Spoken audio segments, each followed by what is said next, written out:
Olá, irmãos, bem-vindos a mais um vídeo. Hoje nós vamos meditar em Mateus capítulo 23.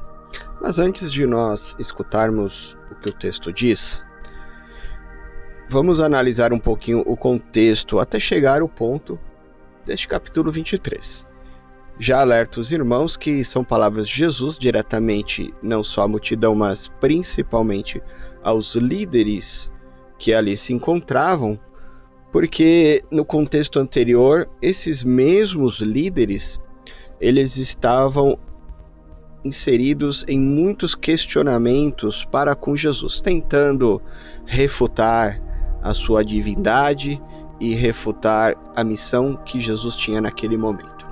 E eles estavam bem nervosos com Cristo, porque Cristo em vários discursos calavam as suas bocas, refutando aquilo que eles diziam, e chega no ápice da conversa com Mateus 23, porque Jesus ficou indignado, porque eles, querendo se mostrar para as pessoas mestres da lei, eles estavam apenas afastando as pessoas de Deus. Então esse é o contexto básico destes dois capítulos, mas o tema deste vídeo é Mateus 23, porque Jesus ele fala de forma clara e direta aos líderes de sua época.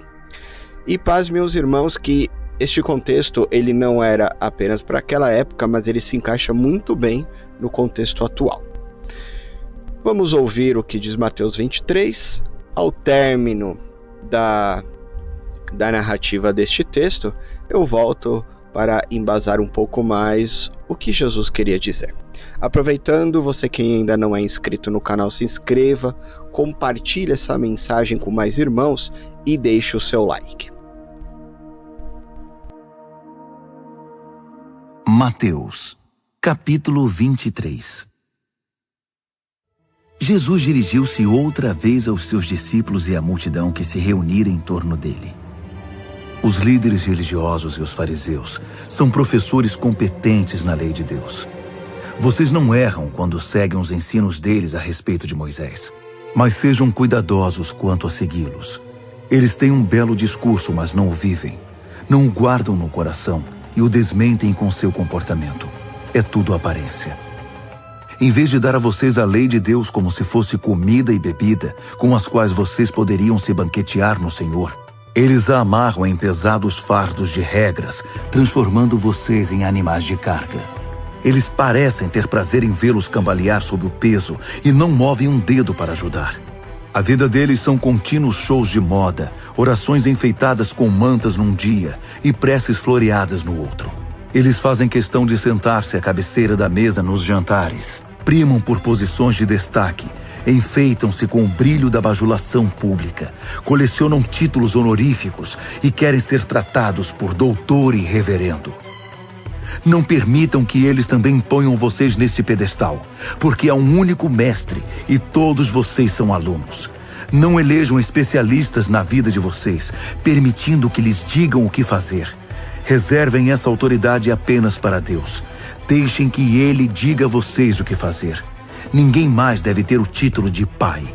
Vocês só têm um pai e Ele está no céu. Não se deixem manipular por certas pessoas, a ponto de se sentirem responsáveis por eles. Há somente um guia para a vida de vocês e para a vida deles: Cristo. Quer se destacar?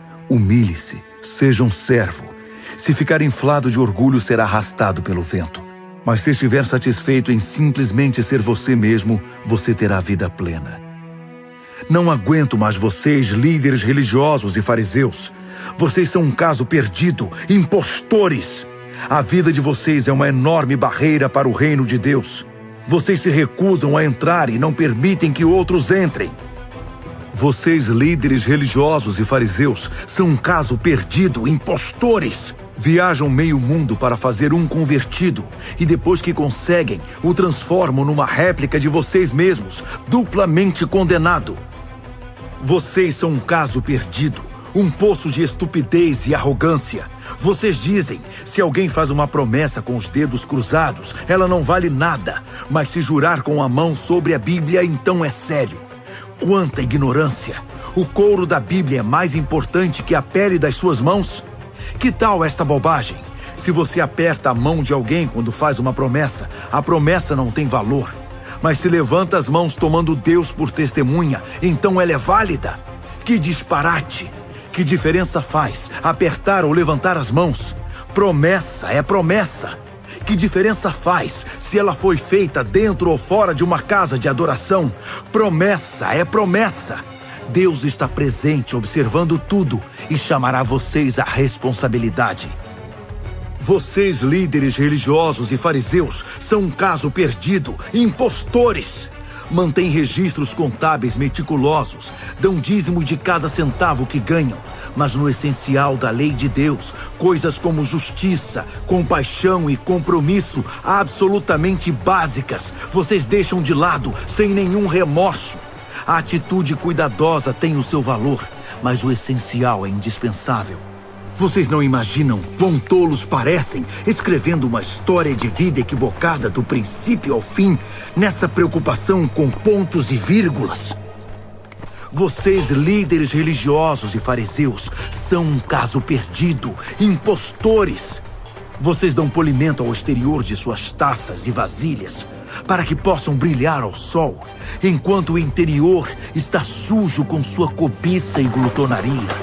Fariseus tolos, esfreguem o interior e então o exterior brilhante fará algum sentido. Vocês, líderes religiosos e fariseus, são um caso perdido, impostores. Vocês são como as lápides das sepulturas, bem feitas, grama parada e flores à volta. Mas 7 palmos abaixo, o que existe são ossos podres e carne comida por vermes. Para quem olha, vocês parecem santos, mas por baixo desse verniz são uma fraude. Vocês, líderes religiosos e fariseus, são um caso perdido, impostores. Vocês constroem túmulos de granito para os profetas e monumentos de mármore para os santos. Dizem que se tivessem vivido no tempo dos seus antepassados, não teriam sangue nas mãos. Conversa! Vocês e aqueles assassinos são farinha do mesmo saco e cada dia acrescentam homicídios à sua ficha criminal. Serpentes, répteis traiçoeiros, pensam que vão ficar sem castigo? Acham que vão sair sem pagar? É por causa de pessoas como vocês que envio profetas, guias sábios e mestres, geração após geração. E geração após geração, vocês os tratam como lixo, incitando linchamentos e abusos contra eles. Há uma coisa que vocês não podem evitar.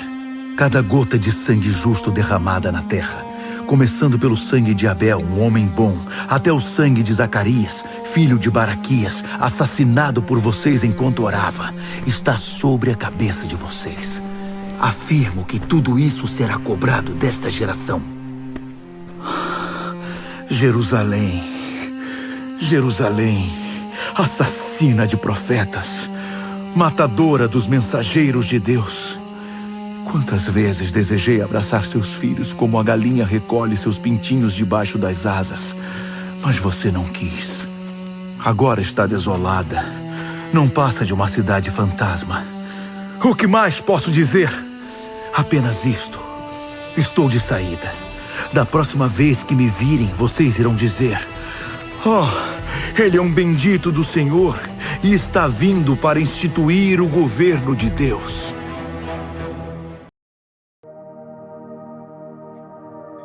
O julgamento de Jesus, irmãos, é cirúrgico. A sua fala vai diretamente de encontro com as falsas práticas dos líderes da sua época, que, com falsas doutrinas, apesar de serem exímios conhecedores da lei, como o próprio Jesus relata, se tornaram homens que foram obstáculos para que as pessoas pudessem conhecer e terem a oportunidade de adentrarem ao reino de Deus. Veja que Cristo condena a prática em relação aos títulos que eram dados a esses homens, porque o próprio Cristo diz: não chameis ninguém de mestre, porque há só um mestre.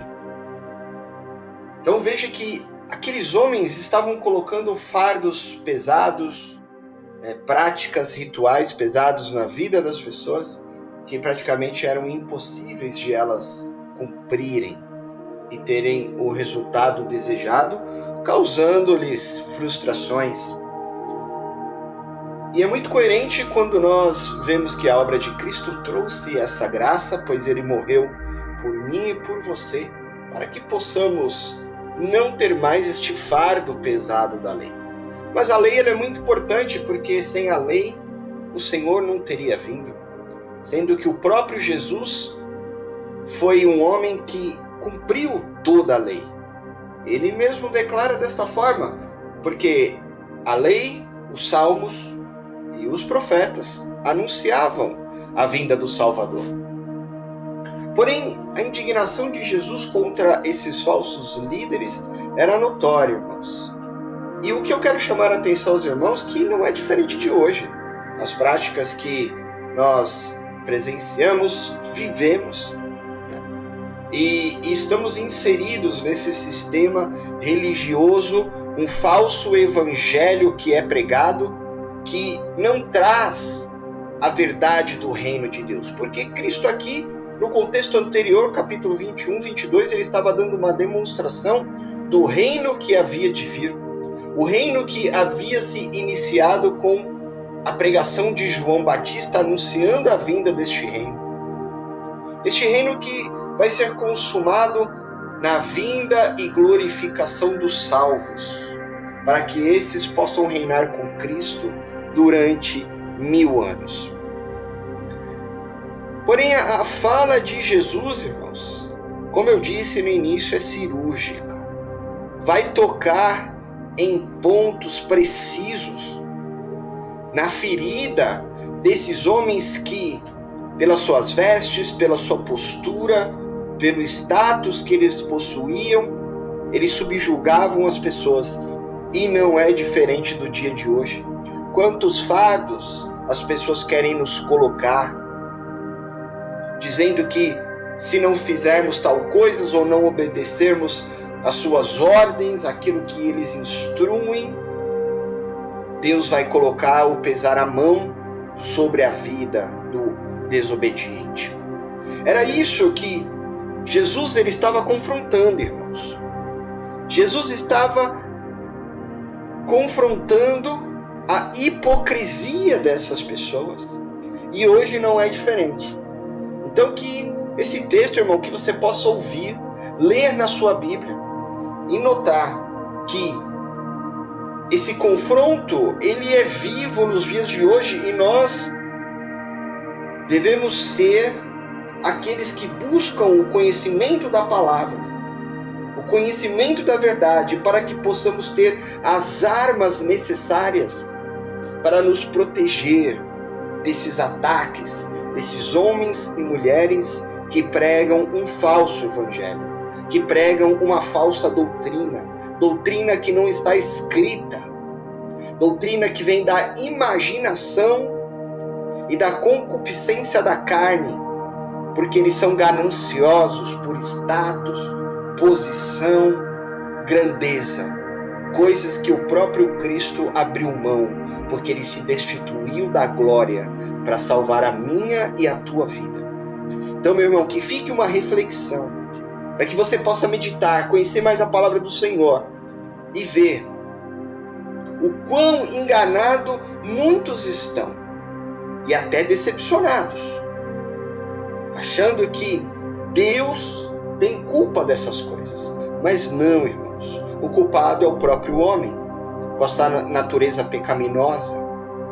Então, meu querido e minha querida, eu convido você a meditar mais na palavra do Senhor, para que você não possa ser enganado, cair nessas armadilhas, e que você possa adorar ao Senhor de todo o seu coração, de toda a sua alma, que eu sei que você tem esse desejo. Mas você também precisa sair do seu comodismo. Você também precisa enfrentar as barreiras, irmãos, e não ficar na mão das pessoas. Você tem capacidade, você irmão, você irmã, tem capacidade para meditar nas Escrituras e conhecer aquilo que o Senhor quer de você. Saia do seu comodismo, saia do seu conforto, saia da sua zona de conforto. Se aprofunde no conhecimento da palavra de Deus, para que verdadeiramente você seja livre, como Cristo disse. Conhecereis a verdade, e a verdade vos libertará. Deus abençoe e até um próximo vídeo, em nome de Jesus.